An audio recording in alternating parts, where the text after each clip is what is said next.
আসসালামু আলাইকুম। ওয়ালাইকুম আসসালাম। ভাই একটু দাঁড়ান। কে কিছু বলবেন? আপনি কি এই এলাকার?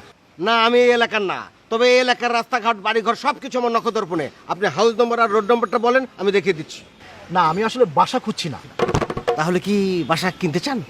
না, তাও না, আসলে আমি একটা ঝামেলায় পড়ে। আমি নিজেও অনেক ঝামেলার মধ্যে আছি, আমার মিটিং আছে, টাইম নাই। হ্যাঁ, পরে কথা হবে। ভাই এক মিনিট। কে বলেন? না, হয়েছে কি, আমি এইমাত্র চিটাগাং থেকে প্লেনে করে ঢাকা এয়ারপোর্টে নামলাম। একটা ট্যাক্সি করে এখানে আসলাম। আসার পর না আমার সবকিছু ছিনতাই হয়ে গেছে। চিন্তাই? কোথায় চিন্তাকারীরা কোথায় আছে নাকি আশেপাশে? না, ওরা চলে গেছে। ও, তা কি কি চিন্তাই করলো? মোবাইল, মানিব্যাগ, হাত ঘড়ি, ক্রেডিট কার্ড, স্বর্ণের চেন সব কিছু নিয়ে গেছে। বুঝতে পেরেছি।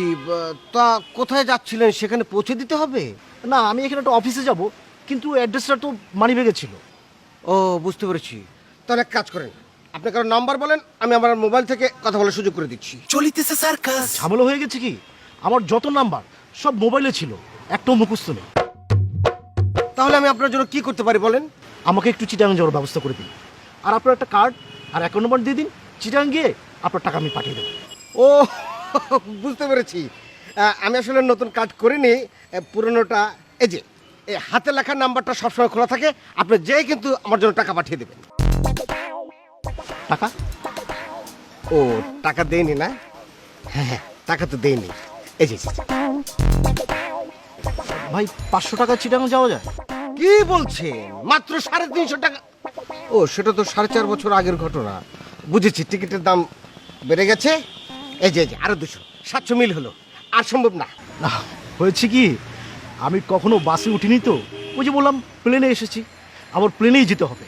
বিকেলে জাপানিদের সাথে আমার একটা মিটিং আছে। জাপানি? হ্যাঁ, চিটাগাংয়ে আমার সিভিক বিজনেস আছে, গাড়ি ব্যবসাও করছি। জাপান থেকে রিকন্ডিশন গাড়ি এনে বিক্রি করি, শোরুম আছে। ঢাকায় একটা শোরুম দিব, এই জন্যই এসেছিলাম। ও আচ্ছা আচ্ছা। দেখেন তো, শুধু আমার কথাই বলে যাচ্ছি, আপনার সাথে তো পরিচয় হলো না। আপনি কি করেন? চলিতেছে সার্কাস। আমি আসলে ওই হোটেল বিজনেস মানে ওই একটা হোটেলে চাকরি করতাম আর কি। ওই মালিকটা না ভীষণ দুষ্ট, এই জন্য রাগ করে চাকরি ছেড়ে দিয়েছে। এখন চেষ্টা করছি, এক কথায় বলতে পারেন বেকারি। তাহলে একটা কাজ করেন, আমি ঢাকায় যে শোরুমটা দিচ্ছি তার দায়িত্ব আপনি নিয়ে নেন। কি বলছেন আপনি? খুব ভালো হয়, খুব ভালো হয়। আসলে ওই হোটেল বিজনেসের সাথে জড়িত থাকার ফলে ঢাকা শহরের বড় বড় বিজনেসম্যান, নামি দামি লোক, সবার সাথে আমার ওঠা বসা। আপনি যদি আমাকে এই দায়িত্বটা দেন, প্রতিদিন 20-30টা গাড়ি বিক্রি করা কোনো ব্যাপারই না। তাহলে আপনার চাকরি পাক্কা। প্রভিশন পিরিয়ডে বেতন 50,000। না না, অসুবিধা নেই, 6 মাস পরে বেতন ডবল হয়ে যাবে, 1 লাখ। প্লেনে তো আমি যাওয়া আশা করিনি। প্লেনের টিকিটের দাম কেমন হতে পারে? বেশি না, 4 থেকে 5,000। চলিতেছে সার্কাস। হ্যাঁ, 4 থেকে 5,000 তো অবশ্যই বেশি না। আসলে হয়েছে কি, ওই ছিনতাইয়ের ভয়ে 500-1000 ছাড়া আমি বের হই না। অসুবিধা নেই, আমি জোগাড় করে ফেলবো। আপনি আমাকে সময় দিতে পারবেন তো? আপনার তো কোনো তাড়া নেই না? বললাম না, জাপানিজরা বসে থাকবে, বিকেলের মধ্যে আমাকে চিটাগাং যেতেই হবে। ও, 1 ঘন্টা প্লিজ প্লিজ প্লিজ, আপনি 1 ঘন্টা সময় দেন, আমি 1 ঘন্টার মধ্যে আমি ব্যবস্থা করে ফেলবো। আচ্ছা আচ্ছা, ঠিক আছে ঠিক আছে। ও, কোটিপতি হব, তারপর প্রেম বিয়ের সাথে অন্য ব্যাপার। আমার অন্য কাজে লাগবে, অন্য কাজে। দেখি জলদি কর, জলদি। বললাম তো আমার কাছে কোনো টাকা নাই, তুই এখন যা, ঝামেলা করিস না। আর জীবনে কোনোদিন রেকর্ডিং করবো না। ছাড় তো। আচ্ছা ঠিক আছে, তোকে টাকা দিতে পারি, তবে একটা শর্তে। 1 টাকা না, 1000টা শর্ততে প্রয়োজন। আমার 2টা কিডনি নিয়ে নে। তোর কিডনি আমার লাগবে না, আমি যে টাকা দেবো সেটাও তোকে ফেরত দিতে হবে না। তাহলে তুই আমার সামনে আর কোনো দিন আসবি না। অবশ্যই অবশ্যই, দরকার পড়লে ওই 5,000 টাকা তোর পেছনে দাঁড়িয়ে আমি ফেরত দিয়ে যাবো। দে দে দে দে দে দে দে। তুই একটু বস, আমি আসছি। আরে বসতে হবে কেন? কোথায় রেখেছিস? বের কর। আরে অ্যাকাউন্ট থেকে টাকাটা নিয়ে আসতে হবে তো। ও হ্যাঁ, জলদি জলদি জলদি জলদি, তাড়াতাড়ি। ছড়াতেছে গড়াতেছে জ্বলিতেছে নিভিতেছে উড়িতেছে ঘুরিতেছে সার্কাস। চলিতেছে সার্কাস। সরি স্যার, আমি খুবই লজ্জিত। আমার এই কর্মচারীগুলো না জীবনেও মানুষ হবে না। ফলস চাবি নিয়ে আলমারিতে গুদু গুদু করে আমার সময় নষ্ট করে দিচ্ছে। কর্মচারী মানে? আপনি না বললেন আপনি বেকার? না বাবা, ঠিক কর্মচারী না, ওই আমার ফুড ফরমাস খাটে আর কি। যাই হোক স্যার, আমি খুবই লজ্জিত। আপনাকে ভেতরে নিতে পারছি না। ভিতরে পরিবেশ এতই নোংরা, মানে আপনার মতো এরকম ওজনদার একটা লোককে কোথায় নিয়ে বসতে দেবো, মানে আমি না খুব হেজিটেশন ফিল করছি স্যার। ঠিক আছে ঠিক আছে, কোনো অসুবিধা নেই, একটু তাড়াতাড়ি করুন, আবার দেরি হয়ে যাচ্ছে। জি স্যার, জি। 1 সেকেন্ড স্যার। 1 সেকেন্ড, মাইন্ড করবেন না স্যার? ও, চলিতেছে সার্কাস। এই কি রে, টাকা নিয়েছিস? দে। এই চিল্লাপাল্লা করলে কিন্তু টাকা পাবি না।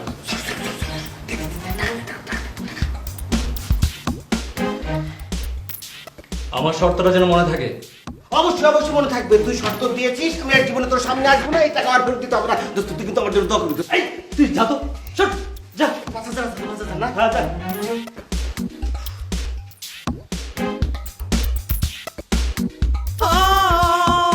চলিতেছে সার্কাস। সরি স্যার, আমি খুব লজ্জিত।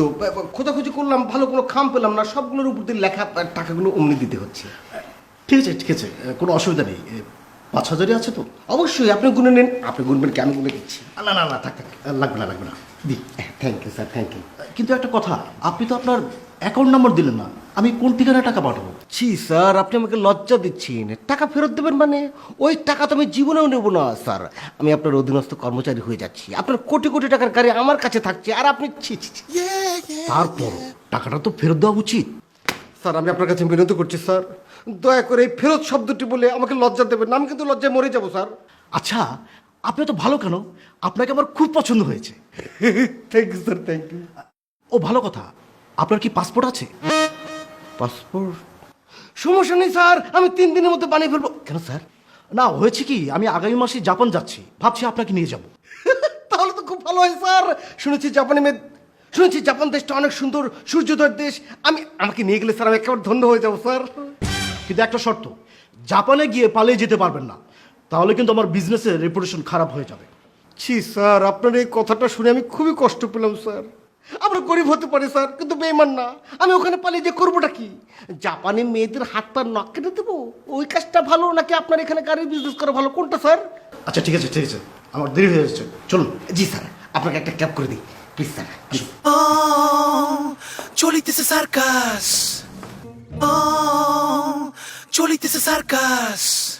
আরে বাবা, রাতে তোর সাথে কথা হইলো না যে যেভাবে হোক সকালবেলা 5,000 টাকা জোগাড় করে তোর বাসায় পৌঁছায় দেবো। হ্যাঁ হ্যাঁ, 5,000 কম দাম কিসের জন্য? দাদা একটু শুনবেন দাদা। এই রাহেন, তোর আমি একটু পরে ফোন দিচ্ছি। ধরিতেছে সার্কাস, বাঁধিতেছে সার্কাস, মারিতেছে সার্কাস, ছাড়িতেছে ছুটিতেছে সার্কাস, চলিতেছে সার্কাস।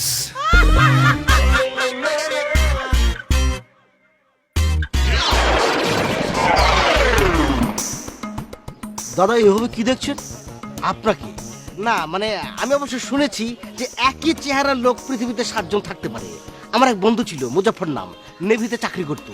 ও বারমুন্ডা ট্রায়াঙ্গেলে জাহাজ ডুবিতে নিহত হয়েছে। ওর চেহারা না হুবহু আপনার মতো ছিল। না দাদা, আমি আপনার বন্ধু মুজফ্ফরের প্রেতাত্মা না, তবে আমিও কিন্তু বিদেশ থেকে এসেছি, কলকাতা থেকে এসেছি। সে তো আপনার কথাবার্তা শুনেই বোঝা যাচ্ছে। তা বলুন, আপনার জন্য আমি কি করতে পারি? না দাদা, হয়েছে কি, এক লোক কলকাতা থেকে আমাকে হায়ার করে নিয়েছে, বলেছে সোনাগাঁয়ে চাকরি দেবে। এখন সে বলছে সোনাগাঁয়ে চাকরি হবে না, উত্তরের এক হোটেলে চাকরি করতে হবে। তখন আমি বললাম না না, এসব 2 নম্বরই তো চলবে না, তুমি আমাকে যেখানে চাকরি দেবে বলেছো সেখানেই চাকরি দিতে হবে। এই বলে আমি বিদায় নিয়ে চলে আসলাম। মোটর গাড়িতে উঠলাম, নেমে দেখি কি পাসপোর্ট নেই। মানিব্যাগের কি অবস্থা? হ্যাঁ, মানিব্যাগ নেই। তাহলে তো নিশ্চয়ই আপনার কাপড় চোপড় রাখার ব্যাগটাও উধাও হয়ে গেছে। হ্যাঁ দাদা, সব সব সব গাব হয়ে গেছে, আমি একদম নিঃস্ব। কিন্তু আপনি কি করে বুঝলেন দাদা? আর বলবেন না, আমার এক ভাগ্নির কিছুদিন আগে বিয়ে হলো। ওর বিয়ের মার্কেটিং করার জন্য কলকাতায় গিয়েছিলাম। তো নিউ মার্কেট ঘুরে ঘুরে প্রচুর মার্কেট করেছি, অনেকগুলো শাড়ি, প্রায় 20-30টা। মার্কেট থেকে বের হয়ে বাস স্ট্যান্ডে দাঁড়িয়েছি, ভাবলাম এত ভারী ব্যাগ খামাখা ধরে আছি কেন, নামিয়ে রেখেছি। যেই না বাস এসেছে, ব্যাগটা নেওয়ার জন্য হাত বাড়াতে দেখি ব্যাগ নেই, উধাও। আসলে হয়েছে কি দাদা, এখানেও বাঙালি ওখানেও বাঙালি, বাঙালি বাঙালি ভালো, মাঝে মধ্যে 2-1 উল্টে যায়। এই যেমন আপনি উল্টে গিয়েছেন। তা আপনি যে উল্টে গিয়েছেন, আপনাকে সিধা করার প্রসেস কি, মানে কি করতে পারি আপনার জন্য? কিভাবে যে বলি দাদা, আসলে হয়েছে কি, কখনো তো হাত পাতিনি, পাততেও হয়নি। কলকাতা আমাদের বিশাল সুনাম, এক নামে সবাই চেনে, আদুলি বাবুর্চি। আদিল বাবুর্চি কে? আপনার আব্বু? না না, আমি নিজে, আমি খুব ভালো বাবুর্চি, সেফ, খুব ভালো রান্না করি। একবার যদি আপনি আমার রান্না খেয়েছেন কখনো ভুলবেন না দাদা। তা আপনার হাতের রান্না খাওয়ার উপায়টা কি, মানে কোন প্রসেসে খাবো? কেন, কলকাতায় চলে আসবেন দাদা, নিউ মার্কেটে গিয়ে আদিল বাবুর্চির নাম বলবেন, আপনাকে ঠিকানা দেখিয়ে দেবে, আপনি চলে যাবেন। তারপর আপনার থাকা খাওয়া শোয়া সব সব সব ফ্রি। আপনাকে কলকাতা ঘুরিয়ে দেখাবো, পুরো ইন্ডিয়া ঘুরিয়ে দেখাবো। বাহ বাহ বাহ, তাহলে তো খুবই ভালো হয়। এর আগে আমি যতবারই কলকাতায় গিয়েছি, এই গাড়ি আর বাড়ি ভাড়া দিতে দিতে জান শেষ। তা দাদা আমি যাবো কবে? আপনি যখন খুশি তখন যাবেন দাদা, কিন্তু তার আগে দাদা আমার তো যাওয়াটা জরুরি। হ্যাঁ, আপনি দেরি করছেন কেন? তাড়াতাড়ি যান। আপনি যে আমাকে ফোন করবেন, আমি পরের দিনই চলে যাব। হ্যাঁ দাদা যাবো তো, ওই যে বললাম আমার পাসপোর্ট চুরি হয়ে গেছে, মানিব্যাগ চুরি হয়ে গেছে। ওহো, দাঁড়ান দাঁড়ান দাঁড়ান, আমি ব্যবস্থা করছি। চলিতেছে সার্কাস। এই রাখেন 500। আপনি এখান থেকে হিলি বর্ডার চলে যাবেন, ওখান থেকে কিছু দিয়ে পার হয়ে যাবেন। 500 টাকায় হিলি যাওয়া যায়? কেন, ওখানে তো আর বিমানবন্দর নেই যে প্লেনের টিকিট কাটতে 5-6 হাজার টাকার কারবার। বাসে যাবেন, ওখান থেকে আর 100 টাকা বেঁচে যাবে। দাদা আপনি ঠিক বলেছেন, ওখানে বিমানবন্দর নেই, কিন্তু দাদা বাসে গেলেও তো একটা অসুবিধা আছে। কি অসুবিধা? দাদা লোকজন তো আমার কথা শুনে বুঝে ফেলবে আমি কলকাতার, আর যদি পুলিশের মুখোমুখি হই তখন তো পুলিশও বুঝে ফেলবে আমি কলকাতার, তখন পাসপোর্ট চাইবে, তখন আমি পাসপোর্ট কোত্থেকে দেবো, তখন আমাকে জেলে পুরে দেবে। এর চেয়ে ভালো দাদা আপনি আমাকে একটা মাইক্রো ঠিক করে দিন। ওরে বাবা, সে তো অনেক টাকার কারবার, প্রায় 8-10 হাজার। তাই নাকি দাদা? আমাদের ওখানে তো 18-19 হয়ে যায়। আচ্ছা ঠিক আছে, আপনি 5,000 টাকা দিন, আমি ম্যানেজ করে নিচ্ছি, আর কলকাতায় গিয়েই আপনার টাকাটা ফেরত দিয়ে দেবো। না, টাকা 5,000 তো দেয়া যায়, আমার পকেটে আছে। ধরেন ফেরত আর লাগলো না, কিন্তু সমস্যা হলো আপনি যদি কলকাতায় যান, ওখানে আবার যোগাযোগটা রাখবেন কিনা, ফোন দিলে ধরবেন কিনা। আপনি যে বললেন যে সারা ইন্ডিয়া ঘুরে দেখাবেন, বিশেষ করে তাজমহলটা, ওটা তো আমার এখনো দেখা হয়নি, সেটা আবার দেখতে পারবো কিনা, মানে সব কিছু মিলিয়ে না ঠিক বিশ্বাস। দাদা শুধু একটিবার আমাকে বিশ্বাস করে দেখুন, শুধু আগ্রার তাজমহল কেন, রাজস্থানের মরুভূমিতে গিয়ে উটের পিঠে চড়িয়ে পুরো মরুভূমি আপনাকে ঘুরিয়ে দেখাবো। ওয়াও দাদা, এ আপনি কি মনে করিয়ে দিলেন, আমার তো ছোটবেলার কথা মনে পড়ে গেল। উটের পিঠে চড়া আমার ভীষণ শখ। আচ্ছা দাদা, ওই আগ্রা থেকে আবার ওই কাশ্মীর কত দূর?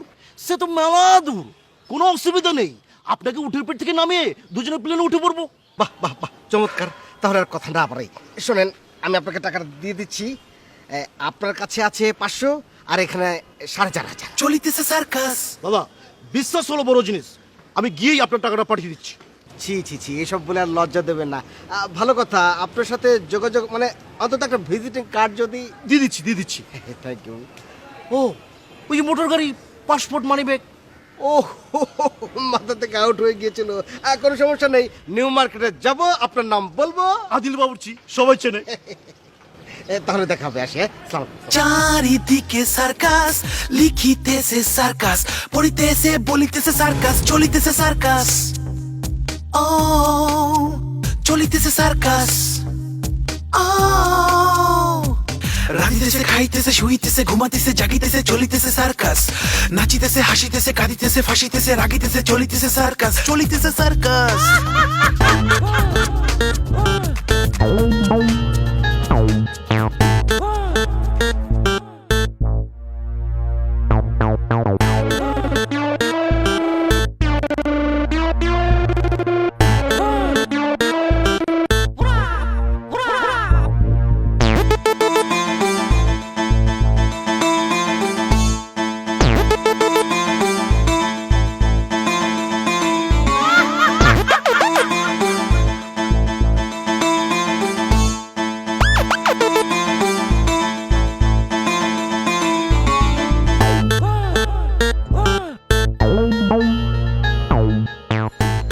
এটা আমি কি করলাম? 5,000 টাকা উদ্ধার করার জন্য আরো 5,000, মোট 10,000 টাকা। হায় হায়। চারিদিকে সার্কাস, লিখিতেছে সার্কাস, পড়িতেছে বলিতেছে সার্কাস, চলিতেছে সার্কাস।